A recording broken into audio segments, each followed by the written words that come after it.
which is a euphemism for become obese. Would you do it? And should they ask? And is there some violation there of some sort? Welcome back to Let's Talk Nutrition. That's what's going on in the NFL. Let me see if I can make sense of this. It's not a sports story. It is a sports story, but it's a health sports story that really involves everybody. There's a wonderful article that was published on January 17th in the New York Times entitled The NFL's Obesity Scourge. It's dreadful. Ken Bison wrote a wonderful article. Guy's good, boy. Let me just, I'll quote some passages and I'll paraphrase, and I would love to hear from you on this because there are some real issues here. We live, I understand we want to be entertained, but should we be entertained at the expense of another human being? These are players. They're not gladiators. Although some fans refer to them as that. And some make the argument, well, they know what they're getting into and they're paid a lot of money. Okay. I don't know about that argument, but that's one of the arguments that's made. Mr. Trackman writes, an insidious scourge that has nothing to do with head trauma is ravaging, he writes, retired NFL players. In the past few decades, the NFL's emphasis on the passing game and quarterback protection has led teams to stock their offensive and defensive lines with ever larger men, many of them weighing well over 300 pounds. 300 pounds? I saw boys out there on that field yesterday. In those two games, they were pushing 350, 375. But their great girth, he writes, which coaches encouraged and which helped turn some players into multi-million-dollar commodities, notice the words, commodities, leaves many of them prone to obesity problems, close quote. Now, I got to remember that the life of a football player is not very long, professionally speaking, and then they retire. What they're finding, and Mr. Bison in his article points out, that once these players retire, they have a devil of a time losing the weight. They don't have the kind of, they don't have the nutritionist there, the dietitian, that will coach them and help them. All of that support is gone. And ironically, they have nutritionists and dietitians working for these teams that are encouraging these players to become obese. It's a euphemism to say you need to bulk up. That's a euphemism for you need to become obese. So without the structure of a team and the guidance of the coaches, for the first time in decades, Bison writes, many of them lose the motivation to stay in shape or can't even try, as their damage to their feet, knees, backs, and shoulders limits their ability to exercise, close quote. Well, as if he thinks if Mr. Bison's thinking that exercise is going to help them lose the weight, he's sadly mistaken. They can exercise till they're blue in the face. Literally. It's not going to win the battle for those players. It's going to have to be diet. But they have become so, in the language of psychology, so conditioned to eat high volumes of high caloric foods, which is so toxic and so addictive that it's hard for them to change. If nothing else, and I know that there are scientists out there, medical researchers that are studying, exploring, focusing on these players. Unfortunately, this is a real living human experiment. And we need to learn from it.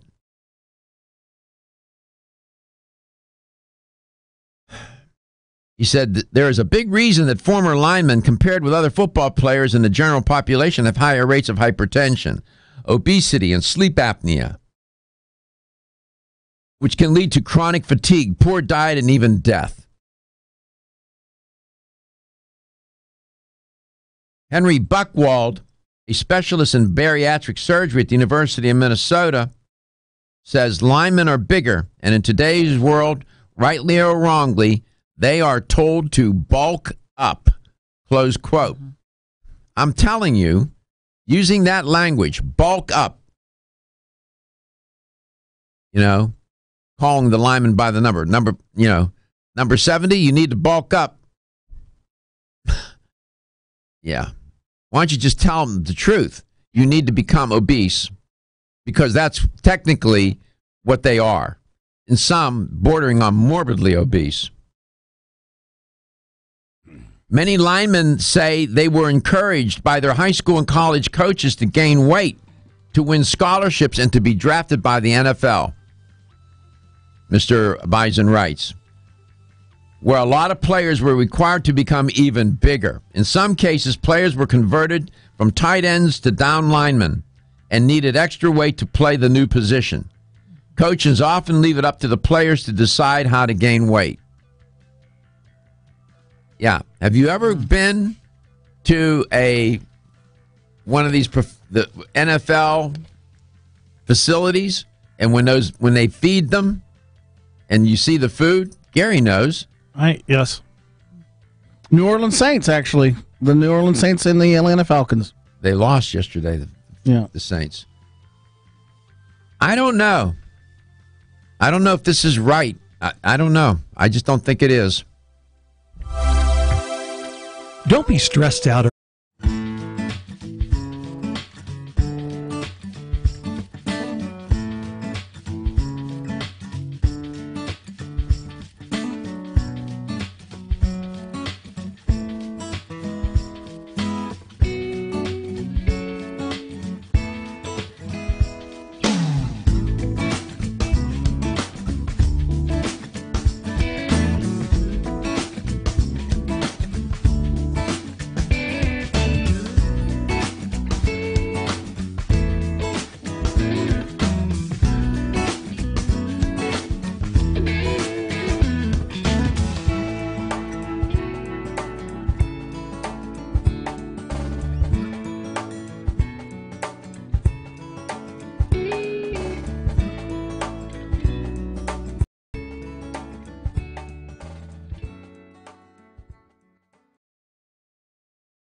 Well, if you want to keep your job, you're just going to have to gain 45, 50 pounds, Buster. Welcome back to Let's Talk Nutrition. They may not put it that way. They tell the players to bulk up. You know, they change them from one position to another, and they got to put on right away 50 pounds. It's not going to be muscle. Muscle doesn't grow that fast. You can go pump iron all day long. Welcome back to Let's Talk Nutrition. I think that's wrong. It's wrong. I'm sorry. Somebody has to say that. It may not make fans happy. And you know that you say you're throwing cold water, and it's they have the choice. They don't have to do it. They're making a lot of money. Okay. All that may be true. It still doesn't make it right. Dr. Sally Bird's my guest today. She's in studio. She could have been on a cruise, I think. Yes. Don't look so sad. It's fine. I when I give my word, I keep my word, Doc. I know you do. I saw her over the weekend. Went by. They had a little health fair here in the Bay Area. And she was there, and she said, I'll be in there Monday. And she said, I was supposed to go on a cruise. Well, we appreciate you being here. How are you doing? Fabulous. Happy New Year. Great to be here. Happy New Year, honey. Happy New Year. Dr. Bird's a good friend and colleague. Let me tell you. She's the best. What do you make of this story that I'm reporting on about these NFL football players, these linemen that are asked to really become obese? Well, it's hard. Personally, as the field that we're in, Doc, with helping people with their health for their entire life, these folks need to be coached. There should be part of their salary put aside for nutritional support, body work, emotional support, and spiritual support. So they know how to get back in life's game after retirement from active duty almost. And yes, it's like they're just thrown out to pasture after, they do their job. But if someone is being asked to put on weight and they load up with too many simple carbohydrates, they're burning sugar, not fat. They're not going to be muscular. There's going to be all types of other health issues. Metabolic derangement. Yeah, horrible. Metabolic derangement, orthopedic That's issues. Right. And depression. Psychological issues. Yeah. We had, Gary, we had some communication out there from the internet. People watch the show and listen to the show and go to Facebook and message us. And Mary from Oldsmar says that her son went to college and he was asked to gain 45 pounds so he could play. And she says it's instilled in them. So when they make it to the pros, it just becomes a habit to gain weight. Did she say anything more about her boy and just in his career playing or anything? No, that's it. They asked him to gain 45 pounds. That's a lot of weight. Mm-hmm. I mean, I don't know. You're putting the assumption they want these linemen to be bigger because the quarterbacks need more time. They're creating a wall of human flesh is what they're doing so that the other linemen who are just as big can't get through. These are not, they're like sumo wrestlers. I don't know. I just think there's something, it just rubs me the wrong way. I mean, Gary asked me, he said, Doc, what would be one of the things you like to do? I'm always looking to do new things. And I said, I'd like to be a nutritionist for one of the pro teams. Mm-hmm. I would.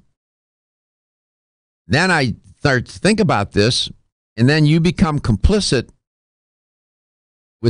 in this effort to get these players to gain weight. I don't know. But there has to be something when they retire. There needs to be programs. I think that the NFL labor union, the NFL Players Union, I don't know much about this. The fellows down the hall on WDAE 620 right here in the Tampa Bay area, part of the iHeart network, media network, know a lot. We have an ex-football player down the hall. Two. And I see them all the time. These boys are big. When I tell you big. And they're lovely people. You put their, I don't know, if you're an employer, why is it all right to do this with athletes? But if you dare, if corporate America, well, the NFL is a corporation, but if you were like, you know, a white collar worker and you went into work and somebody said to you, you need to gain 50 pounds to keep this job, they'd be sued. How about you have to lose 50 pounds to keep this job? You're sued. Right. You'll be sued. There is a discrimination. There's a corporation around here that does that with their waitresses. Yeah, and they got in trouble for it too. What about actors and actresses?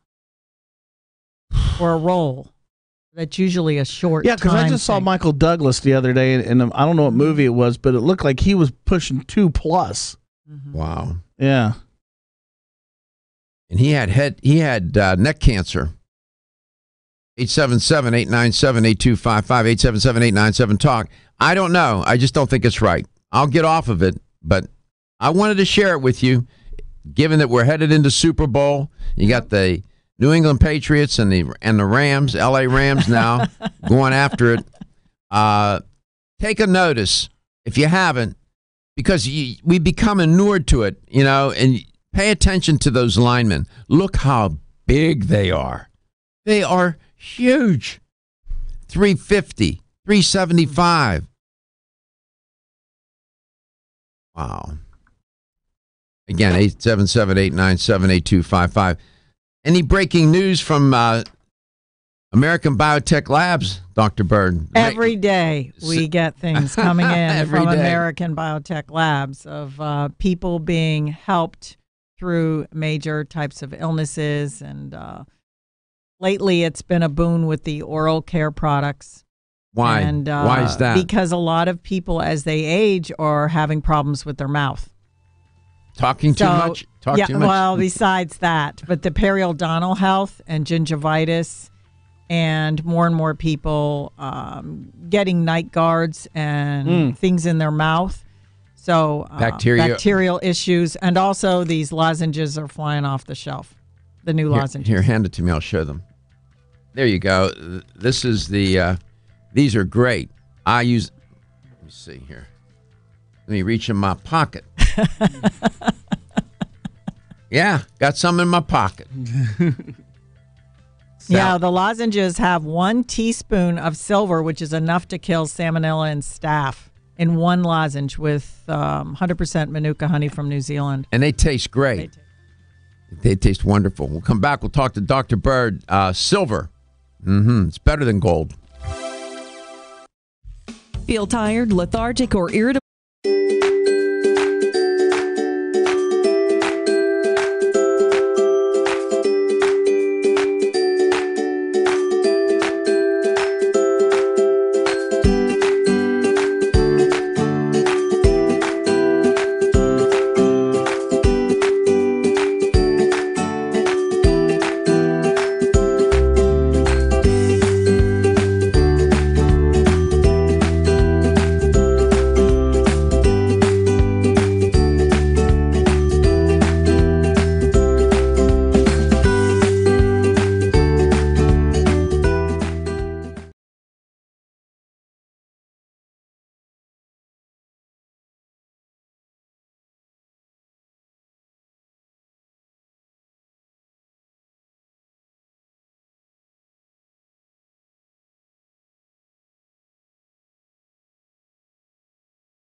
Health is a microcosm of your overall health. Welcome back to Let's Talk Nutrition.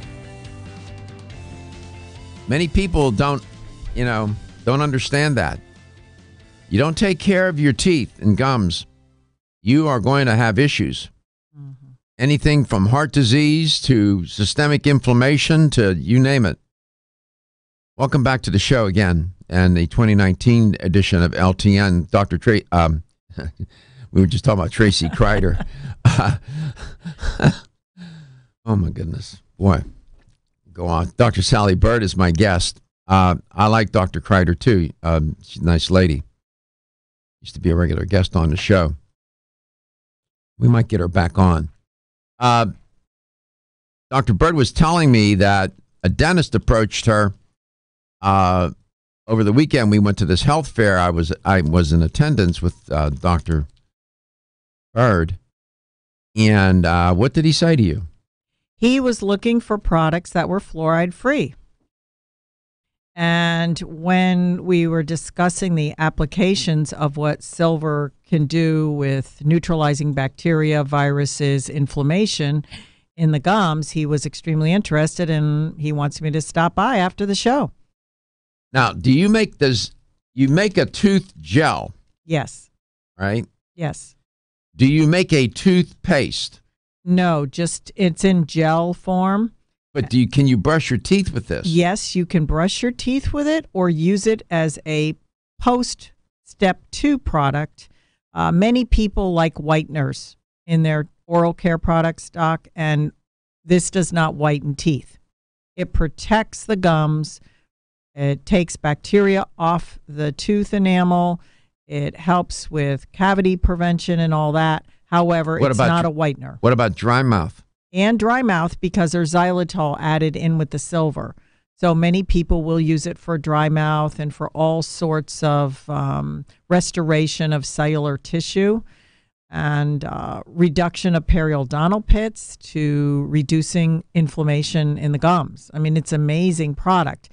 So people will usually brush their teeth. They'll either use this or their favorite toothpaste, spit it out, and then many people will apply a layer of the gel on their gums with their finger, their toothbrush, whatever, and leave it in overnight. Well, I've done those two steps together. Yes, you have. I'll take the toothpaste, put it on the brush, and then I'll take the gel and squeeze some on top of the toothpaste, and then brush my teeth. And then when I'm done, I'll put some extra gel in my rinse. I'll put some extra gel in my mouth.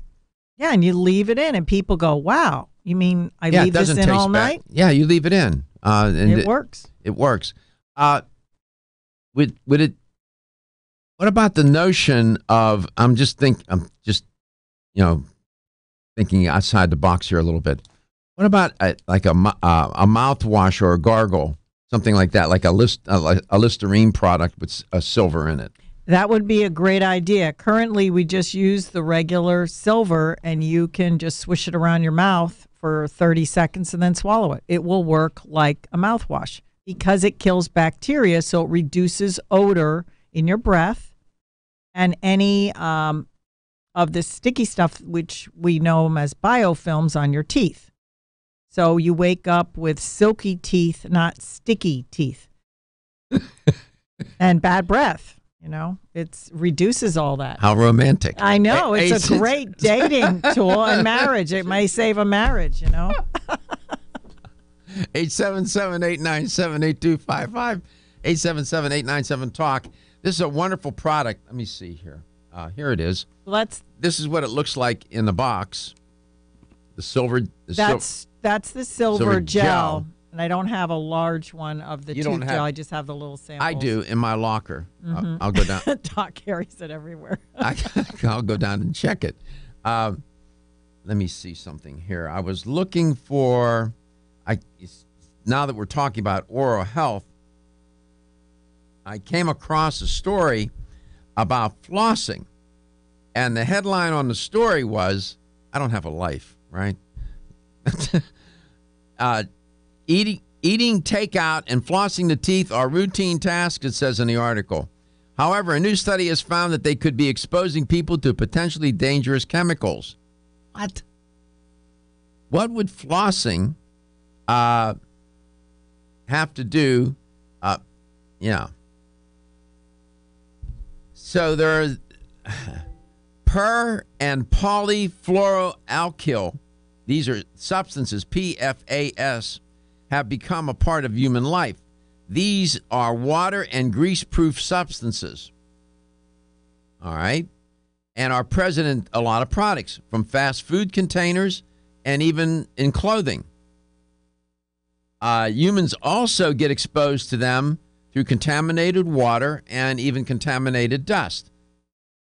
However, what's concerning, according to the EPA, is that these human-made, not man-made, human-made chemicals continue to build up without breaking down, okay? Regular exposure to these PFASs has led researchers to examine their impact. And so far, what the article points out, there seems to be a connection between such health issues as high cholesterol, kidney, and testicular cancer and thyroid disease. In one study, it's a new study, they looked into the notion of whether these PFAs, the PFAS exposure, and they found that 178 middle-aged women, half of whom were African American, and the other half were non-Hispanic white. They wanted to see what would happen to them. When we come back, I'll tell you more, but they're connecting these PFASs, the levels, with flossing. Yet another thing to worry about. So apparently, you get some of these flosses, they have wax on them, right? Is that what they're getting at here? Well, we'll see. I'll come back, I'll explore it with you. Mouth health, oral health. Big deal. It is a big deal. Mm-hmm. And the products from the tooth gel from Silver Biotics is a great product. It doesn't have any taste. It's well worth considering. The price is right. It's a good price point. Very effective. It does kill these bacteria. The mouth, you can bite somebody and give them rabies, for heaven's sake. What's up with that? Humans. Don't kiss me. We come back. When we come back, we'll talk some more about health issues. We're going to invite you to join in. We'll tell you how.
So when you were growing up, what was one of the things that your mother used to say to you before you ran off to school?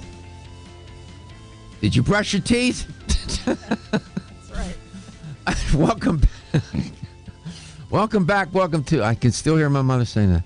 Welcome back. Welcome to Let's Talk Nutrition. Thanks for stopping by today. Focusing on oral health a little bit, and for good reason. And back in 2000, the Surgeon General of the United States issued a report on oral health. They're revisiting that now.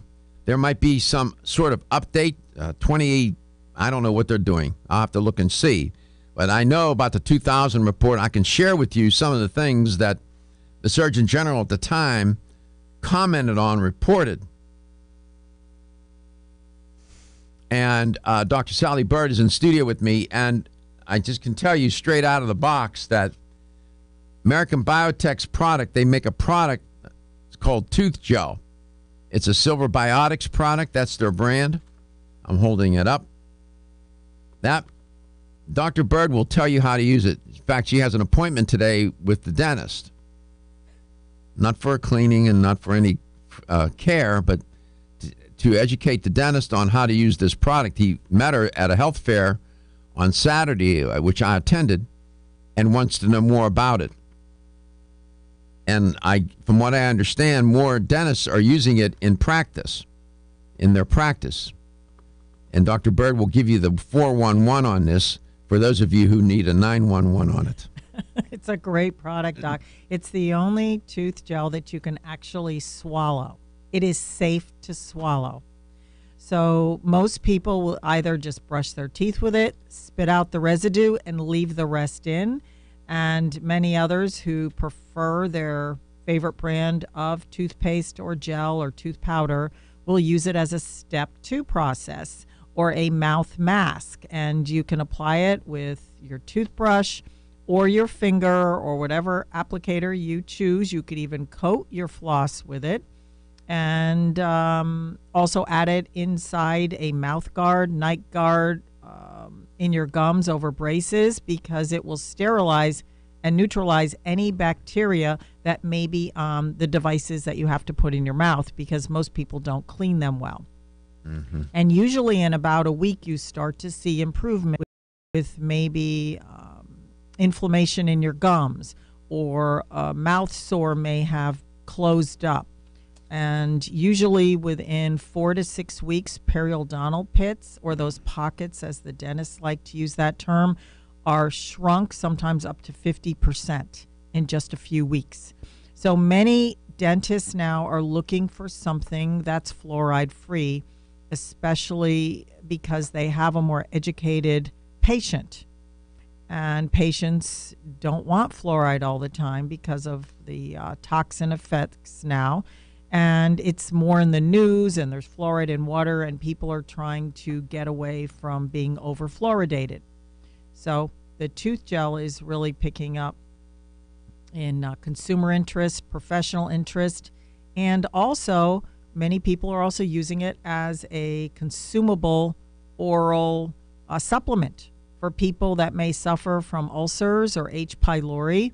Their ABL, American Biotech Labs, actually has some research registered with FDA right now that it can kill H. pylori in 30 minutes. What can? This tooth gel. The tooth gel. Because it sticks. So over time, you swallow it then. You swallow it, and it's sticking to your esophagus all the way down into your stomach, and it can penetrate longer than even just drinking the liquid.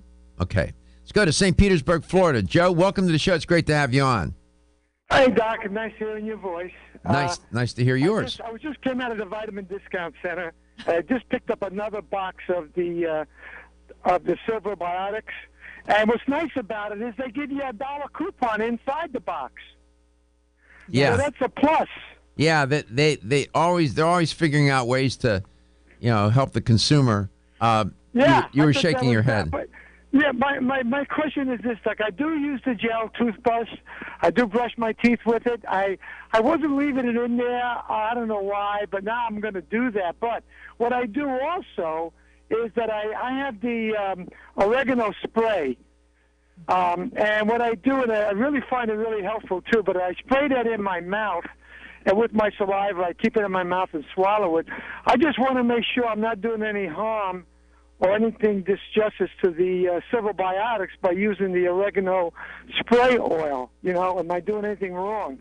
You're doing exactly what'll work for you. They work hand in hand together. Fabulous combo. What I do with the silver gel, you can brush your teeth with it. I'll add it with the toothpaste. I'll put some toothpaste on a brush, and I'll put some of the silver, the tooth gel on top of it, and I'll brush my teeth.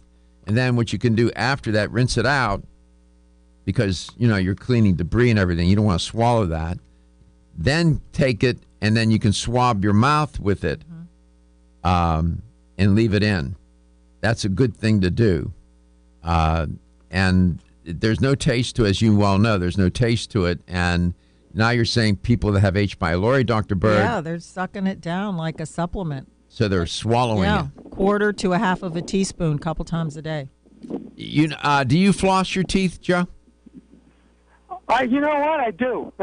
Yeah, it's important. People don't know why. They think, flossing just removes debris. It also kills the bacteria if you floss correcally. Yeah, people don't. Yeah, I have trouble doing that, but I do it. It's hard. It's hard to do. You gotta habituate yourself to do it. But it will help with pockets, the periodontal pockets, and it just. I'm just saying, the Surgeon General back in 2000 wrote a report talking about oral health. They're going to update that. And he said oral diseases are progressive and cumulative and become more complex over time, the Surgeon General wrote. They can affect our ability to eat, the foods we choose, how we look, and the way we communicate. These diseases can affect economic productivity and compromise our ability to work at home, at school, or on the job. Health disparities exist across population groups at all ages. Over 1/3 of U.S. population at the time was 100 million people has no access to community water fluoridation. The government is a fan of fluoridation. Over 108 million children and adults lack dental insurance, which is 2.5 times the number who lack medical insurance. All kinds of risk factors, alcohol, smoking, processed foods with lots of sugar. There are all sorts of risk factors will get to injuries to your mouth.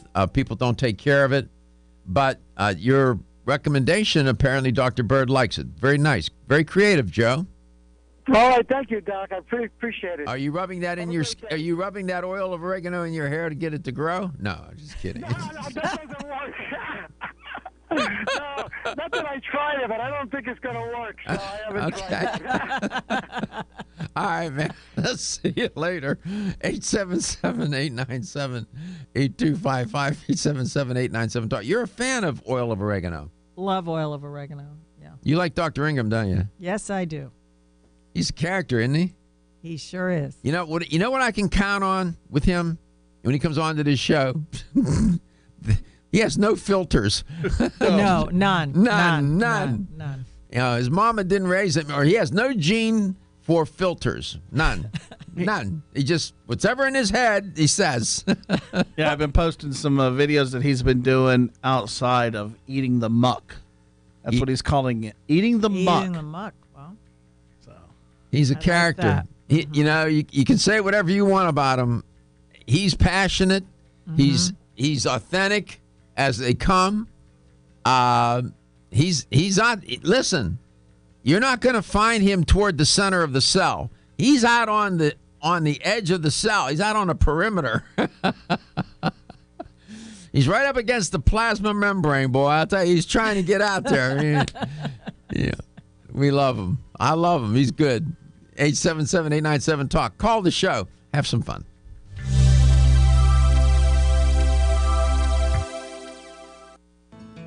Ridgecrest.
Without good to excellent periodontal health, you put your overall health at risk. Welcome back to Let's Talk Nutrition. Turns out that periodontal health is connected to respiratory infections. What are you talking about? What I'm talking about is this. If you inhale bacteria from the mouth and throat, they go where? What's that thing? What are those two things in your chest called? Your Lungs. Lungs. Right? Dental plaque builds up and it creates what? An avenue of bacteria, driving around in your mouth, and they can get inhaled into the lungs. Would I say osteopenia and periodontal health are the same sentence? Yes, I would. Reduction in bone mass is associated with gum and related tooth loss. Severity has been connected to tooth loss in postmenopausal women. Diabetes. Chronic periodontal disease can disrupt diabetic control. Diabetes can alter the pocket environment, contributing to bacterial overgrowth, those pockets in your gum that the dentist always chastises you about. People with type 2 diabetes, by the way, are 3 times more inclined to develop periodontal disease than non-diabetics. And, lest I forget, periodontal disease is a risk factor, real and documented, for heart disease. Do what your mother said. Brush your teeth. Going out the door. Michael, did you brush your teeth? Hey, Gary, tell them how to connect. 877-897-8255. That's 877-897-TALK. Dr. Garko's personal email is drgarko@letstalknutrition.com. Follow us, like us on Facebook at Let's Talk Nutrition, on Instagram at Let's Talk Nutrition, and subscribe to our YouTube channel where we have over 58,000 views at Let's Talk Nutrition, where everything is archived by date and up there as closed caption. And my question goes back to Dr. Bird about what we were talking about before we went to break. If you read toothpaste, it says you do not swallow. Exactly. That's right. Why is that? Well, because there's chemicals and fluoride that actually can be toxic to your health. And that's why finding a fluoride-free, healthy substitute would make a lot of sense. So you're not poisoning yourself twice a day. It's even on poison control. My child ate toothpaste. Right. That's right. It's one of the most common calls. Does that even calls. make sense? No. I know, but people aren't aware. It's you guys. What did that comedian say? What was her name? She said, "Let's talk" or whatever. Joan Rivers. Joan Rivers. Can we talk? Can we talk? How did she say, Gary? Can we talk? Can we talk? Yes, we can. Oh, yes. That's what we do around here. And lest I tell you that this new study connecting flossing with an increased exposure to PFAs, polyfluoroalkyl substances. Human exposure went to the Agency for Toxic Substances, the ATR, Agency for Toxic Substances and Disease Registry. And they talk about human exposure to per and polyfluoroalkyl substances is a public health concern that the Centers for Disease Control and Prevention, National Center for Environmental Health, and the Agency for Toxic Substances and Disease are a problem. That's the translation. You got all those big agencies involved with all sectors of society. PFAs are human-made. They've been used in industry and consumer products now since the 1950s, man. They have been used in nonstick cookware, water-repellent clothing, stain-resistant fabrics and carpets, some cosmetics, firefighting foams. You'll find them in your furniture. Products that resist grease, water, and oil. All these conveniences come at a cost and a price. They now are some of these dental flosses have the PFAS in them, and people are flossing. And this new study shows increased levels of the PFASs in people who floss. My God. So should our listeners go for unflossed? No, you got to floss. I mean, unwaxed. Unwaxed. Excuse me. Unwaxed. Floss. Yeah. To be safe. Yeah, and if you might go online, I won't do it here, and learn.